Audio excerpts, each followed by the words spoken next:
Good evening everyone. मैं Vikram sir आप लोगों का स्वागत करता हूँ मेरे YouTube channel knowledge with Vikram sir में। कैसे हैं आप सब? उम्मीद करते हैं आप लोग अच्छे होंगे और एक नए अपडेट का इंतजार कर रहे होंगे। तो आज का जो अपडेट रहने वाला है बहुत बड़ा अपडेट रहने वाला है, क्योंकि मैं आज झारखंड की होम गार्ड वैकेंसी के बारे में बात करूँगा। साथ ही ये भी बात करूँगा कि जो होम गार्ड का पहले वैकेंसी रिलीज़ किया गया था उसमें क्या केस चल रहा है, कोर्ट का क्या आदेश आया है। और इस वीडियो में ये भी बात करेंगे कि होम गार्ड में आपकी जो योग्यता है उसमें कितना बदलाव किया गया है या वही योग्यता रहने वाली है। भर्ती कब आ सकती है झारखंड में आपकी होम गार्ड की, यानी इस वीडियो में ऑल टू ऑल डिस्कस करने वाले हैं। तो ये वीडियो आपके लिए बहुत इंपॉर्टेंट हो जाता है।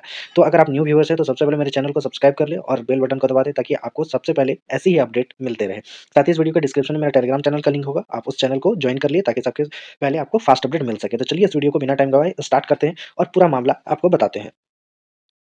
आपको मेरे स्क्रीन में दिख रहा होगा कि झारखंड होम गार्ड नियुक्ति मामले में नया मोड़। हाईकोर्ट ने अब दिया ये आदेश। क्या आदेश दिया है आपको चलिए बताते हैं।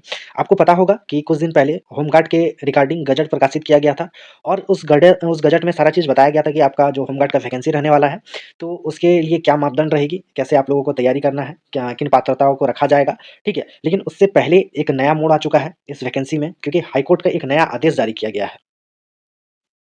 तो आप लोग पूरा न्यूज़ देखिए, देखिए क्या लिखा हुआ है कि झारखंड हाई कोर्ट में होमगार्ड की नियुक्ति में गड़बड़ी का आरोप लगाने वाली याचिका पर सुनवाई हुई। यानी जब आप लोगों का इससे पहले जो वैकेंसी आया था, उसमें गड़बड़ी का आरोप लगाया गया था और उस आरोप की तारीख में सुनवाई हुई और उस याचिका पे जो सुनवाई हुई, उसमें कोर्ट ने राज्य सरकार को रांची में होमगार्ड नियुक्ति से संबंधित सभी रिकॉर्ड और परिणाम का दस्तावेज प्रस्तुत करने का निर्देश दिया है।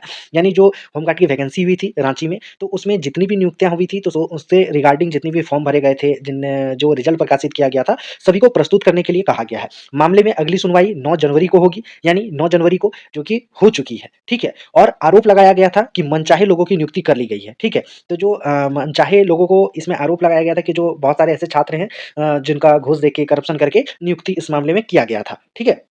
इस याचिका की सुनवाई जो जस्टिस डॉक्टर एस.एन. प्रसाद की पीठ में होमगार्ड की नियुक्ति में गड़बड़ी का आरोप लगाने वाली याचिका पर सुनवाई हुई और इस आरोप में इसमें सब कुछ पेश करने के लिए कहा गया है, ठीक है? कि सभी डॉक्यूमेंट्स वगैरह को पेश कीजिए और सभी को अच्छे से जाँच-पड़ताल किया जा सके तब। आप लोग देख सकते हैं कि लगाए गए थे गंभीर आरोप। सुनवाई के दौरान प्रार्थियों की ओर से अधिवक्ता मनोज कुमार चौबे ने कोर्ट को बताया कि 2016 में होमगार्ड की नियुक्ति के लिए विज्ञापन जारी किया गया था। यानी इससे पहले की जो वैकेंसी 2016 में जारी की गई थी होमगार्ड की वैकेंसी, उसमें मनचाहे ढंग से नियुक्ति किया गया, वैसे छात्रों का नियुक्ति किया गया, बहुत बड़ा धांधली देखने को मिला था, जिसके रिगार्डिंग में कोर्ट में याचिका दर्ज कराई गई थी।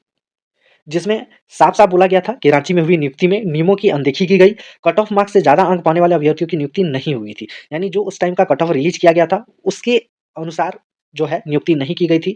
मनचाहे अभ्यर्थियों का नियुक्ति किया गया था घूस लेके, जबकि ऐसे अभ्यर्थियों की नियुक्ति कर ली गई जिनका नाम जारी परिणाम में भी नहीं था। यानी जो मेरिट लिस्ट रिलीज़ की गई थी, उसमें उस अभ्यर्थी का नाम भी नहीं था, उन तमाम छात्रों को नौकरी दिया गया। मनचाहे लोगों की नियुक्ति कर ली गई, इसलिए नियुक्ति को निरस्त की जाए। कोर्ट ने मामले में सरकार से नियुक्ति से संबंधित सभी दस्तावेज प्रस्तुत करने का निर्देश दिया है। यानी कोर्ट ने ये फैसला लिया है कि आप सारा डॉक्यूमेंट सबमिट कीजिए और डॉक्यूमेंट सबमिट करने के बाद जो डिसीजन आएगा वो उसके बाद आपका लिया जाएगा, ठीक है? तो इस मामले में अभी तो कार्रवाई चल रही है और क्या सरकार का डिसीजन आता है, क्या कोर्ट का डिसीजन आता है, ये देखने के लिए बड़ा बहुत इंटरेस्टिंग होगा, ठीक है? तो चलिए हम लोग बात करते हैं कि आज का जो होमगार्ड भर्ती का तैयारी करने के लिए आपको किन-किन चरणों का पालन करना चाहिए, आपकी क्या शैक्षणिक योग्यता होगी, क्या आयु सीमा होगी, सबसे पहले आपको इसकी जाँच करनी चाहिए। तो सबसे पहले मैं आपको बताता हूँ कि आपकी जो शैक्षणिक योग्यता है वो क्या रहने वाली है और आयु सीमा आपको कितना रहना चाहिए, ताकि आप प्रिपेयर हो सकें होमगार्ड वैकेंसी के लिए।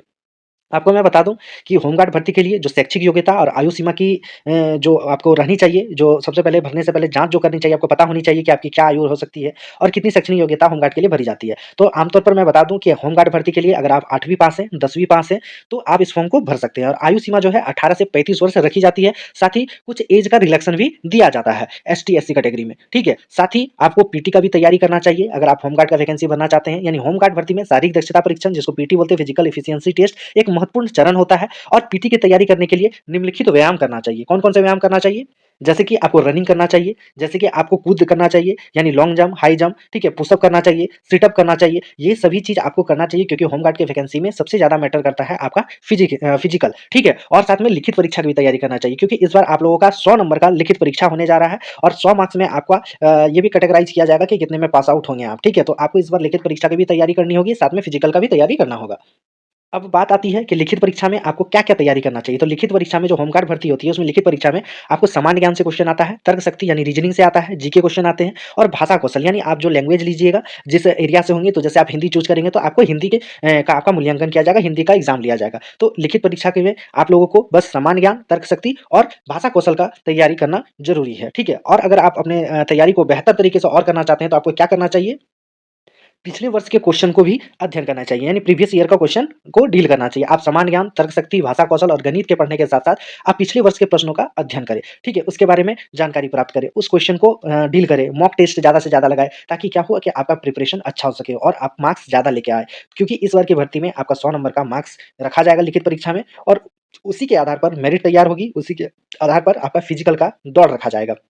तो आप लोगों को ये जानकर बहुत अच्छा लगा होगा ये सारी इन्फॉर्मेशन और मैं आपको बता दूँ इस वीडियो के अंत में कि आपका जो वैकेंसी आने वाला है होमगार्ड का, वो मार्च तक आपको देखने को मिल जाएगा। मार्च के महीने में आपको होमगार्ड की वैकेंसी निकलती हुई दिखाई देगी, ज़्यादा समय नहीं लगेगा, तो आप लोग तैयारी में जुट जाएँ। अगर आप लोग होमगार्ड बनना चाहते हैं अपने ज़िले में, गृह ज़िले में, तो आप लोग तैयारी शुरू कर दें क्योंकि आपके पास ज़्यादा समय नहीं है। तो ये इन्फॉर्मेशन आप लोगों को बहुत अच्छा लगा होगा। तो आई होप आपको मेरी सारी वीडियो, मेरी सारी इन्फॉर्मेशन अच्छी लगती होगी। तो आप मेरे साथ जुड़े रहें और मेरे चैनल को सब्सक्राइब करके रखें ताकि आपको सारी ऐसी ही अपडेट मैं सबसे पहले पहुँचा सकूँ। तो चलिए वीडियो को लास्ट में आप लोग लाइक करना ना भूलें और कमेंट करके ज़रूर बताएँ कि अगर आपका कोई डाउट रह गया हो तो। चलिए मिलते हैं ऐसी इन्फॉर्मेशन के साथ नेक्स्ट वीडियो में।